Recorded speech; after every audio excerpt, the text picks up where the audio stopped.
donated by our last member. My pleasure to introduce Bill Savage. Bill teaches Chicago literature at Northwestern, works as an editor at the University of Chicago Press, and writes for many local newspapers, magazines, and websites. He also recently published, along with tonight's reader Paul Derica, an annotated edition of the 1892 book Chicago by Day and Night, Pleasure Seeker's Guide to the Paris Moment. Savage has lived his entire life in the 60626 zip code, which includes Rogers Park, and he likes to think this makes him more interesting rather than less, but that's enough of questions too. So Bill's going to be reading tonight about Rogers Park.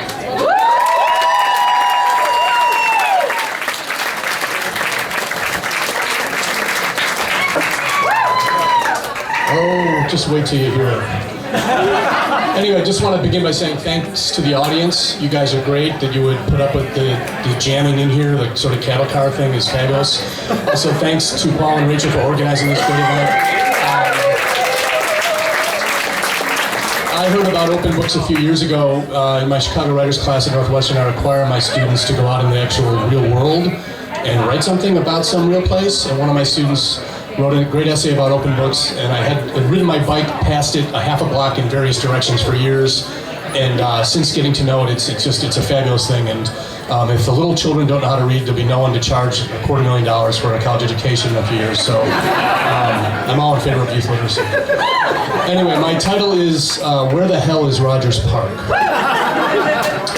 A good friend of mine and I have an ongoing argument about where he grew up. He says it was West Rogers Park, the 2900 block of Blount Avenue. No argument about the address, but I insist that is not West Rogers Park. That's West Ridge.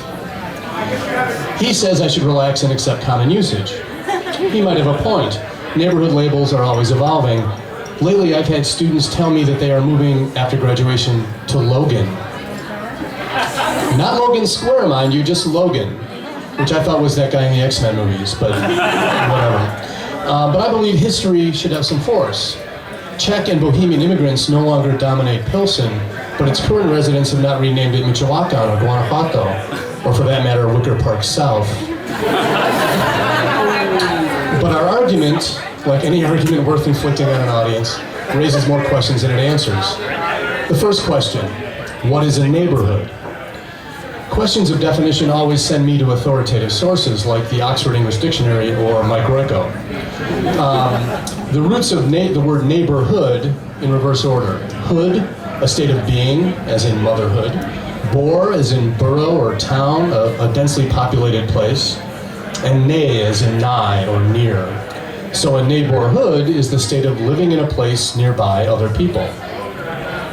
Mike Royko in Boss defined Chicago's ethnic neighborhoods thus. You can always tell, even with your eyes closed, what neighborhood you are in by the orders of the food stores and the open kitchen windows, the sound of the foreign or familiar language, and by whether a stranger hit you in the head with a rock. The argument with my friend has not devolved into rock throwing yet, and it's not just about neighborhood definitions per se. What is Rogers Park? What is West Ridge? It's also about boundaries, edges, or borders.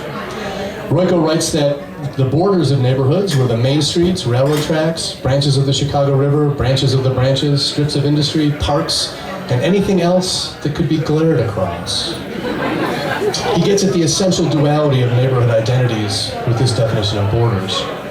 Positively, inward-looking, neighborhoods can sustain communities, give people a strong sense of an identity, and us. But an us seems to require a them. And neighborhoods are also negatively defined by conflict, by the way someone who lives just past the viaduct or across the river is not one of us. Royko also saw how it's not just the built and natural environment that creates borders. It's human behavior. The physical alone means nothing without human action. Glaring across a street or a park makes it a boundary. It could as well be a center. Neighborhoods, it seems, are born of confrontation. In 1896, Rogers Park and West Ridge had once had just such a conflict over a proposed taxation for a park district that was being voted on. This confrontation was called the Cabbage Head War. And if I'd been more organized, I would have brought a cabbage head up here for display purposes. Urbane Rogers Parkers mocked their more agrarian neighbors to the west as cabbage heads. And West Ridgers responded by marching through Rogers Park with torches and cabbage heads on poles. And the West Ridgers won that election, which is why most of the parkland in the area is west of Clark Street. From the historical angle, Rogers Park is very clearly defined geographically by the boundaries of the commuter village that was annexed by the city in 1893. The lake on the east, Devon on the north, Devon on the south, Ridge on the west, city limits on the north. Got that all wrong. In fact, the one part of Rogers Park, that little nub that's above Howard Street, was the last part of this Chicago annexed to the city, except for O'Hare Airport. It's known as the Jungle. You might be familiar with it from crime statistics. West Ridge is larger and its borders are more complicated, but it too was an independent village annexed by Chicago just in time for the World's Fair. Its boundaries are Howard on the north, Kedzie on the west to Devon, then the Sanitary Canal continuing south to Bryn Mawr, Bryn Mawr east to Western, then Western north to Peterson, Peterson east to Ravenswood, then Ravenswood north to Ridge cuts in, then Ridge north to Howard. There will be a quiz.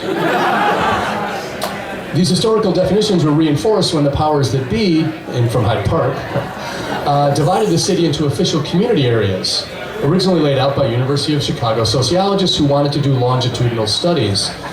These sociologists, by the way, also believed that certain physical aspects of a neighborhood would make its character permanent regardless of who lived there, if there were railroad tracks or rivers or whatever, which is one argument for Pilsen keeping its name.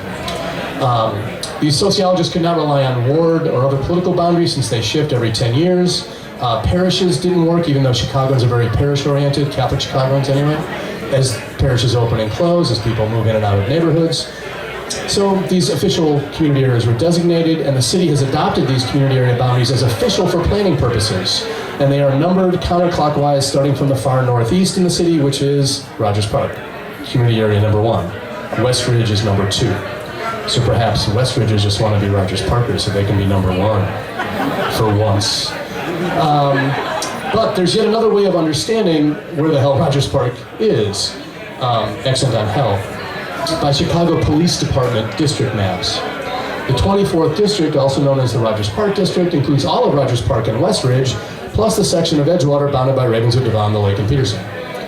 Our friends in the TV, radio, print, and internet media insist on identifying any crime committed in this area as having happened in Rogers Park, and this truly frosts my cabbage. It also bothers the other key institutional actors in Chicago neighborhood naming, as we heard earlier from Shannon, the real estate agents. No one wants to try to sell a house or a condo in an area primarily known to the rest of the city for its crime. In one of history's ironies, though, one reason why West Ridge started to be called West Rogers Park during the 1930s and 40s, when its real estate got converted from farmlands and brickyards to two-flats, bungalows, and courtyard buildings, was the relative lakefront cachet Rogers Park then had. Yes, once upon a time, Rogers Park meant breezy lakefront living, not bad vegetarian food, a faux